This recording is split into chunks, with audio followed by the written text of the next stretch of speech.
Mic दे दो इनको।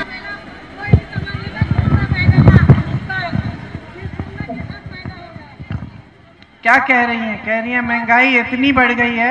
बोलो। सबसे ज्यादा तो मैम ये बात है कि हमारे यहाँ पे जो खेती हम लोग करते हैं, इतना ये जानवरों की वजह से हम लोग खेती नहीं कर पाते कि अगर खेत में लेटते भी हैं तो जानवरों की वजह से कितने लोग मारे जाते हैं। और आवारा पशु की जो समस्या आवारा है, पशु की वजह से, और जो हमारे यहाँ पे माताएं एवं बहनें जैसे कोई महिला को जैसे डिलीवरी होती है तो उनको भी सारी सुविधा भी नहीं मिल पाती है। यहाँ CSC पे लेके PSC पे जिले लेवल पे कोई भी सुविधा नहीं मिलती है कि कोई सुविधा मिल पाए। और पहले कांग्रेस तो आपको मैं पूछना चाहती हूँ आपसे, आपको लगता है कि पिछले 10 सालों से जब से मोदी जी की सरकार रही है आपके जीवन में तरक्की आई है? नहीं आई है मैम, कोई भी तरक्की नहीं आई है। हम लोग पहले मैम समूह में काम, जो आवारा पशु की जो समस्या है कब से चल रही है?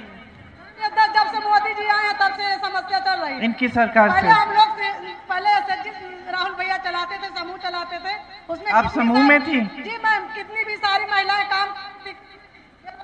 आपको अच्छा लगता था जो समूह था? मैम बहुत अच्छा लगता था, हम लोग बहुत दूर दूर तक समूह की वजह से। आपको मालूम है कि आपके जो सांसद हैं उन्होंने ये कहा कि राहुल जी ने समूह इसलिए शुरू किए क्योंकि आपकी जमीन हड़पनी थी। आपको मालूम है? जी मैम, ये हमारे लेकिन आपको मालूम है कि समूह से कितनी सुविधा हुई, कितनी महिलाओं की, है ना? बहुत सारी सुविधा हुई थी समूह से। जो लोग कुछ काम धंधा कर नहीं पाते थे, समूह से अपना पैसा लेके अपना रोजगार धंधा चलाते थे, अपने बच्चों को सही ढंग से। मैं आपको बताऊं समूह कब शुरू हुआ।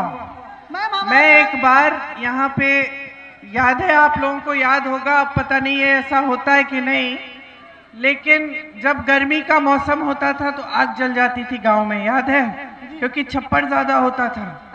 तो छप्पर होता था, छप्पर में आग लग जाती थी। तो एक बार मैं एक गांव में गई, गांव का नाम क्या था किशोरी भैया, जहां हम छप्पर जब सारा जल गया था?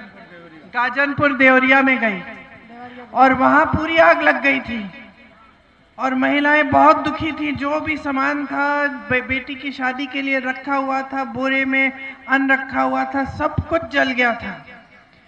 उस समय जब मैं वापस आई अमेठी से, मैं दिल्ली गई तो एक बड़ा समारोह था दिल्ली में। एक बहुत मशहूर एक इंसान थे जिन्होंने अपने देश में ये समूह बनवाए थे महिलाओं के, और खूब महिलाओं का विकास हो रहा था। तो मैं जब गई तो समारोह था और वहाँ विदेश से एक आदमी आए थे, एक व्यक्ति आए थे जिन्होंने अपने यहाँ खूब बड़े बड़े समूह बनाए थे महिलाओं के लिए। उनको कोई बड़ी सी प्राइज मिल रही थी कि बहुत अच्छा काम किया था। तो मेरे मन में आया कि वहाँ हो सकता है तो हम अमेठी में क्यों नहीं कर सकते। तो फिर मैं वापस आई गाजनपुर देवरिया में और वहाँ हमने सबसे पहले एक समूह बनाए और सबसे पहली जो समूह की महिलाएं थी वो वहीं की थी। और फिर वहाँ से फिर ये परियोजना शुरू हुई और जब भैया है सांसद बन के तो उनको ये परियोजना, उनको बहुत अच्छा लगा कि इसमें तो गांव की जो महिलाएं हैं इनका बहुत विकास हो सकता है, इनकी मदद हो सकती है। तो उन्होंने बहुत तेज रफ्तार से वो काम बढ़ाया और बहुत सारी, मेरे ख्याल से जो हमारी यहाँ की परियोजना थी वो पूरे क्षेत्र में सबसे बड़ी परियोजना थी इस तरह की। लेकिन ये बंद क्यों हुई? क्योंकि इनकी राजनीति की वजह से, क्योंकि ये पूरी राजनीति करने के लिए इन्होंने कहा, झूठ फैलाए कि हम परियोजना से आपकी जमीन छीनना चाह रहे थे, पता नहीं कैसे कैसे झूठ बोले। तो आस्ते और फिर केस वेस ये सब किया तो फिर उसको बंद ही कर देना पड़ा। तो ये परिस्थिति है कि देखो कुछ अच्छा हो रहा है लेकिन राजनीति की वजह से कोई उस पर आक्रमण करता है और उसके बारे में झूठ फैलाता है और वो अच्छा काम जो है वो बंद हो जाता है और जो आपको पहले सुविधा मिल रही थी वो नहीं मिल रही है।